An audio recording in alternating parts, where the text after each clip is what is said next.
that ideas have their own consciousness and that you can actually speak to them as their own being. So I just got out of a session with a client and we were talking about how it is important to pour love and creative energy into the ideas that come across our field.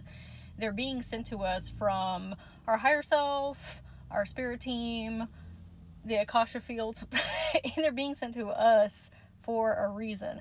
Do we always need to create forward movement towards those ideas? Sometimes there are ruminations helping us get into fantasy lands of desire, helping us flush out what are the things that we do want to be doing in life and not be doing. When I went into her field, I was taken to an Aztec temple in the jungle. She has some heritages in her lineages. And the priest who I was speaking to, the Aztec priest, said, there are no good or bad ideas. It is whether we want to put energy towards them or not. If it is something that we want to, ideas, again, have their own consciousness. There is a whole timeline life that they have. And if you have a reverence for them in that capacity, you can speak to that idea and ask it for advice. What are the pros and cons? Are we an energetic match? Sometimes it's also okay to say no to an idea.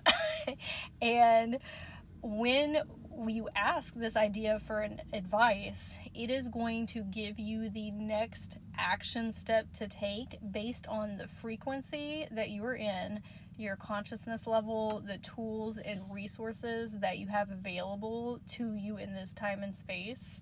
It is always going to meet you on the level that you are at in order for you to bring it into fruition.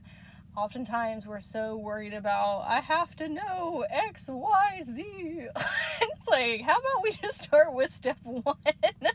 And that looks like you collaborating an experience with this idea and cultivating a friendship.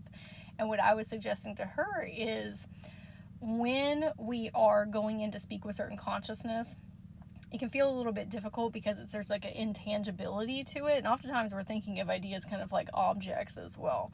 In this instance, if you ask the idea to meet you in meditation and visually look like a human being, it will be easier for you to communicate with it. Or a magical creature or a being, a mermaid, a dragon, an angel, whatever resonates with you, that idea would be more than happy to present itself in that way for you to have better communication with one another. So my suggestion is today, if you have any ideas that you are wanting to flush out, see if you're an energetic match to what your next action steps would be, is to ask the consciousness of that idea to speak with you and to give you some advice.